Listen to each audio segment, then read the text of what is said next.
आज मैं अपना परिचय नहीं दूंगा, मैं सिर्फ इतना बताना चाहूँगा, अभी जो 2446 की जो ज्वाइनिंग हो रही है 14 जनवरी से, मैं उसमें मेडिकल लगाए हुए छात्र था। मैंने मेडिकल क्यों लगाया, काहे लगाया, फर्जी लगाया या सही लगाया, मैं इसके बारे में कुछ नहीं बताऊँगा जो क्या था, लेकिन उसमें कुछ सही वाले भी होंगे और कुछ फर्जी भी लगाए होंगे, लेकिन आप इसके कारण से आप सही वाले को भी दरकिनार आप नहीं कर सकते हैं। तो सबसे पहले मैं बीपीएसएससी के अध्यक्ष के बारे में बता दूं, सुनीत कुमार। बहुत ही ये आप स्मार्ट आदमी समझ लीजिए या चालबाज समझ लीजिए, कुछ भी हो।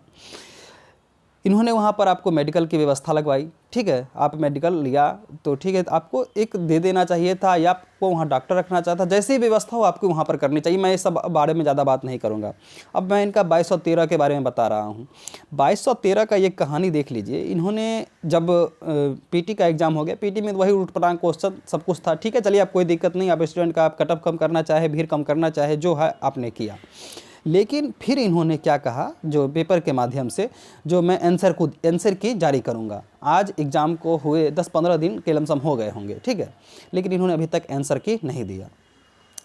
तो ये इन्होंने काहे आंसर की नहीं दिया, ये उस समय विद्यार्थियों का हंगामा नहीं करवाना चाहते थे, इसलिए उन्होंने पेपर के द्वारा ये संभावना दी स्टूडेंट के बीच, ठीक है। और स्टूडेंट भी इनकी बात को समझ लिए, जो ये पेपर में दे दिए हैं और ये आंसर की नहीं जारी करेंगे। अगर आंसर की जारी करेंगे भी तो ये जारी कब करेंगे, जब रिजल्ट आ जाएगा तब जारी करेंगे आंसर की। जहाँ तक उम्मीद लग नहीं रही है जो कि आंसर की जारी करने वाले भी हैं।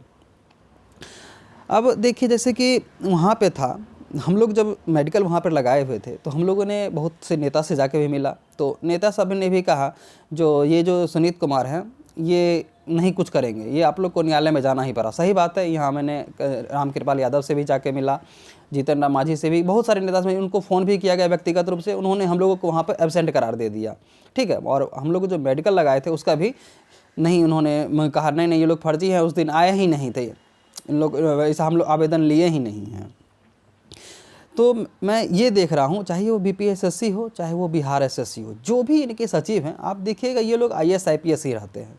ये लोग स्टूडेंट की भावना को समझ नहीं रहे हैं और ये लोग सिर्फ जो है मतलब अपनी किस्मत चमकाने में लगे हुए, ताकि इनकी सरकार प्रशंसा करे और इनको कुछ पैसा दे या कुछ और आगे इनको पद दे। इसके कारण से ये स्टूडेंट के जीवन के साथ खिलवाड़ कर रहे हैं। आप लोग ऐसा देख ही रहे हैं। मैं बस ये आप लोग को ये आश्वासन देने के लिए आया हूँ और कहने आया हूँ, एक टारगेट प्लीज़ फिक्स कीजिए, जो 2022 या 2023 कुछ भी हो, जो मेडिकल लगाए हुए छात्र हों या जो सिस्टम के शिकार हुए छात्र हों। मैं देखता हूँ बहुत सारे छात्र आत्महत्या कर लेते हैं। आत्महत्या करना कोई ज़रूरत नहीं है, बल्कि आपने जिसके कारण से आत्महत्या किया है उसको कुछ करने का है। मैं बस इतना कहना चाहूँगा, जो बीपीएसएससी में जो मेडिकल लगाए छात्र हों या मेरिट लिस्ट से जो भी बाहर हुए छात्र हों, एक टारगेट फिक्स कीजिए 2213 में। बनना है तो दरोगा बनना है, नहीं बना तो जिसके कारण नहीं बना उसको कुछ करना होगा। जैसे कि मैंने टारगेट फिक्स कर लिया है, जो 2213 में 2446 को भी छोड़ना नहीं है। 2446 में भी जहाँ तक कोर्ट का चक्कर हो, सब कुछ करना हो वो करेंगे, सब कुछ करेंगे। लेकिन अगर 2213 में या 2446 में मैं भले फिजिकल में बाहर हो जाऊं, ठीक है, 2446 में भले मैं फिजिकल बाहर हो जाऊं, 2213 में मैं अपनी पूरी जोर कोशिश करूंगा और मेंस भी क्वालिफाई करने की कोशिश करूंगा, सब कुछ करने की कोशिश करूंगा। अगर किसी भी स्थिति में नहीं होता है तो कुछ उग्र होगा, कुछ बड़ा होगा। मैं सभी से यह कहना चाहूँगा, आप लोग को भी एक टारगेट फिक्स कीजिए और जिसके कारण नहीं हुआ है कुछ तो करना पड़ेगा। अब बहुत प्रोटेस्ट, ये जो रोड पर निकलना प्रोटेस्ट हो गया, फिर लाठी खाना, डंडा खाना, ये बहुत हो गया भाई। अब नहीं करना है, ऐसा नहीं करना है। अब क्या इसका परिणाम निकलता है? कुछ निकलता है परिणाम। हम लोगों ने इस मेडिकल के दौरान, कोरोना काल के दौरान प्रोटेस्ट किया, वहाँ पे जाके नेताओं से जाके मिला, किससे जाके नहीं मिला, लेकिन क्या हुआ? कुछ नहीं मिला। अब कुछ उग्र करना पड़ेगा, कुछ बड़ा करना पड़ेगा, भगत सिंह बनना पड़ेगा। और ये आप लोग करें चाहे ना करें, लेकिन मैं तो ज़रूर करूँगा। एक मन में आप लोग को ये एक सोच बनाना, जैसे हम लोग गवर्नमेंट सरकारी नौकरी की तैयारी करते हैं तो एक सोच बनाते हैं, नहीं हमको ये एग्ज़ाम निकालना है, उसी हिसाब से एक ये सोच बनानी है। मैं ये बिहार एसएससी वालों के लिए भी कह रहा हूँ। बिहार एसएससी में देखिए क्या है, ये आप 2014 से पहले का एनसीएल मांग रहे हैं, उसमें तो ऐसा कोई नोटिफिकेशन नहीं लिखा हुआ है। लेकिन आप 2014 से पहले का एनसीएल मांग रहे हैं, क्या है ये? हाँ, और SC ST को कह रहे SC ST भर सकते हैं और OBC वाले नहीं कर सकते हैं। स्टूडेंट इसी के लिए बना है, आप लोग नियम देते रहे, हम लोग नियम सहते रहे।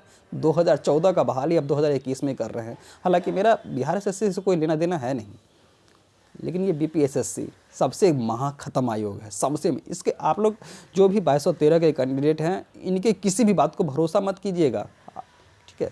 या जो ट्रेनिंग में भी जा रहे हो, किसी भी अधिकारी के कोई बात का भरोसा मत कीजिएगा। अगर कीजिएगा तो रिकॉर्डिंग और कुछ सबूत होना चाहिए। जैसे कि हम लोग को लोग के देख लीजिए, मेडिकल लगाए हुए थे, हम लोग के पास सिर्फ एक डॉक्यूमेंट एक जमा था, लेकिन हम लोगों के पास कोई सबूत नहीं था, इसलिए उन्होंने हम लोग को एब्सेंट और चोर करार दे दिया। लेकिन कुछ मन में धारणा बनाइए, कुछ करना होगा इन लोगों का। शांति प्रोटेस्ट बहुत हो गया। देखिए, वो किसी की निजता का उल्लंघन कर सकते हैं, उनका ये हिम्मत। हाँ, दिलीप कुमार जो किया तो उनका बाकायदा पेपर में, और ये आप ऐसे साइट पे निकालिएगा, दिलीप कुमार यहाँ का रहने वाला है, वहाँ का रहने वाला है।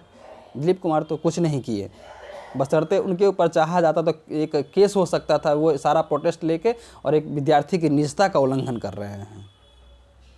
बस यही है। लेकिन कुछ मन में ठानिए, कुछ कीजिए, ज़रूर कीजिए, कोशिश कीजिए, हार नहीं मानना है। लेकिन इस 2446 के मेडिकल लगाए हुए छात्र, प्लीज़ मैं आप लोगों से रिक्वेस्ट करना चाहूँगा, मन में एक ज़रूर सोच बनाइए, शांति प्रोटेस्ट से आपका काम नहीं चलने वाला है।